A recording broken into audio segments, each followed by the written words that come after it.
Hello friends, வா கரெக்டா வந்து இறங்கிட்ட. இன்னைக்கு வீடியோவில் வந்து நம்ம ஹெல்த்தியான ஆப்பம் வெரைட்டி தான் பார்க்க போகிறோம். அப்ப இதே தொழிலாத்தான் அலையிறியா நீ? அதாவது நார்மலாக நம்ம ஒயிட் ரைஸ் வச்சு செய்வோம் இல்லையா ஆப்பம், அந்த மாதிரி இல்லாமல் இப்போது நம்ம கருப்பு கவுனி அரிசின்னு கேள்விப்பட்டிருப்பீங்க. அந்த பாரம்பரிய அரிசி வச்சு நம்ம ஆப்பம் எப்படி செய்யலான்னு பார்க்கலாம் வாங்க. நினைச்சாலே பயமா இருக்கு. அதுக்கு இந்த மாதிரி கவுனி அரிசி வந்து நீங்கள் கடையில் வாங்கிக்கோங்க. இப்போ இது எல்லா டிபார்ட்மெண்ட் ஸ்டோர்லேயும் கிடைக்குது. நார்மல் நம்ம தெருமுனையில் இருக்கிற கடையில் கூட கிடைக்குது, மளிகை கடையில். அதை வந்து வாங்கி வச்சுக்கோங்க. வாரத்தில் ஒரு நாளாவது இந்த மாதிரி பாரம்பரிய அரிசியில் இட்லியோ தோசையோ இல்லை சாதமாவோ நீங்கள் வச்சு சாப்பிடுங்க, கம்பல்சரி. நம்மளால எவ்வளவு செய்ய முடியுமோ செய்வோம். நம்மளால டெய்லி முடியாது அவசர வாழ்க்கையில், அதனால நீங்கள் வாரத்தில் ஒரு நாளாவது இந்த மாதிரி செஞ்சு கொடுங்க, அது ரொம்ப நல்லது. சரி, இப்போ நம்ம வந்து ஆப்பம் வந்து எப்படி பண்ணலான்னு பார்க்கலாம். அதுக்கு அருவா அப்ப தேவைப்படாது, தேவைப்பட்டா பின்னால வாங்கிக்கிறேன். ஃபர்ஸ்ட் அரிசியை வந்து முந்தா நாள் நைட்டு வந்து ஊற வச்சுக்கோங்க. உனக்கு என்னப்பா, நீ பைத்தியம், நீ என்ன வேணாலும் பேசலாம். அதுக்கு வந்து கருப்பு கவுனி அரிசி வந்து ஒரு டம்ளர் அளவு எடுத்துக்கோங்க. ஏப்பே விடாம பேசுற பார்த்தா ஒரே டயலாக தான் ஊருக்குள்ள சொல்லி தெரியற போல இருக்கு. நான் இந்த டம்ளர் அளவு எடுத்திருக்கேன்.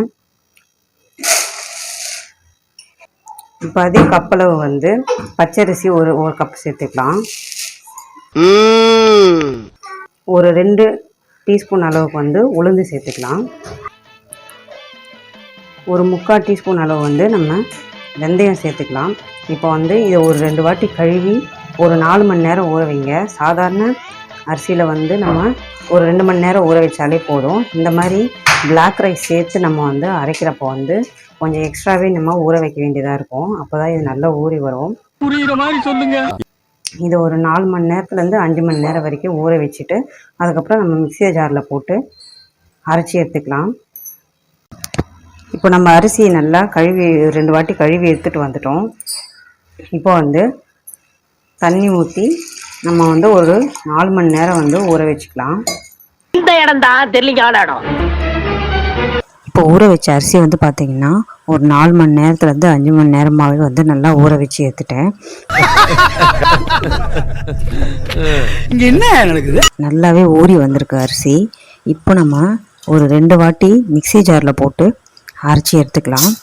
ரொம்ப நைஸாக அரைக்க வேணாம், ஓரளவு கோஸாக அரைச்சா போதும். இப்போது ஊற வச்ச அரிசியில் இருந்த தண்ணியே வந்து நம்ம வந்து அரைக்கிறதுக்கு யூஸ் பண்ணிக்கலாம். ஏன்னா ரெண்டுமே ஒரே சம்பவம் தானே, அதையும் பிரிக்கிறீங்க? சரி பிரிச்சுக்கங்க, ஆனா இது புதுசா இருக்குண்ணே. இப்போ அரைச்சிட்டு வந்தாச்சு. பாருங்க, இந்த அளவு அரைப்பட்டா போதும். ரொம்ப நைஸாலாம் அரைச்சிட வேண்டாம். ஓரளவு குறைன்னு இருந்தால் கொஞ்சம் நல்லா தான் இருக்கும். இப்போ இதுலேயே வந்து தேவையான அளவு உப்பு போட்டுக்கிட்டு நம்ம வந்து கையை வச்சு இந்த மாதிரி ஒரு 5 நிமிஷத்துக்கு நல்லா கலந்து விட்டோம்னா நம்ம கையில் இருக்கிற சூட்னால் சீக்கிரமாக நல்லா பொங்கி வரும். இப்போ இதை மூடி ஓவர் நைட் வந்து ஃபர்மெண்டேஷன் பண்ணிடலாம். விவரம் கேட்டா அதை சொல்லு, விளக்கண மாதிரி தத்துவம் பேசிட்டு. இப்போ பாருங்கள், காலையில் எழுந்து பார்த்தா நல்லா வந்து பொங்கி வந்திருக்கு. இப்போ நம்ம ஆப்பம் செய்ய ஆரம்பிச்சிடலாம். ஏதாவது புரியுதா? புரியல சார். நல்லா சூப்பராக பொங்கி வந்திருக்கு. நல்லா ஆப்பமும் வந்து நல்லா சாஃப்டாக இருந்தது. நம்ம ஆப்ப சோடா வந்து ஆப்பம் சுடுறதுக்கு ஒரு 2 பிஞ்ச் அளவுக்கு போட்டுக்கிட்டு நல்லா கலந்து விட்டு தேவையான அளவு தண்ணி விட்டு நம்ம டைலூட் பண்ணி வச்சுக்கலாம். இது புரியலன்னா உனக்கு எதுவுமே புரியாது. இப்போ ஆப்ப சட்டி நல்லா சூடான பிறகு நம்ம கலந்து வச்ச மாவு எடுத்து ஒரு கரண்டி அளவு ஊற்றிட்டு ஆப்பம் திருப்புற மாதிரி ஒரு ரவுண்ட் இந்த மாதிரி திருப்பி விட்டுட்டு நடுவில் வந்து கொஞ்சம் மாவு இருக்கிற மாதிரி நீங்கள் வந்து வச்சிங்கன்னா தான் ஆப்பம் வந்து ரொம்ப நல்லாயிருக்கும். என்னால் முடியல. இப்போ மூடி போட்டு ஆப்பம் நல்லா மெதுவாக வெந்து வர வரைக்கும் வெயிட் பண்ணலாம். இப்போ ஆப்பம் நல்லா வெந்து வந்துருச்சு. பாருங்கள் எவ்வளோ சூப்பராக வெந்து வந்திருக்கு. ரொம்ப சாஃப்டாகவும் இருந்தது, ரொம்ப டேஸ்டாகவும் இருந்தது.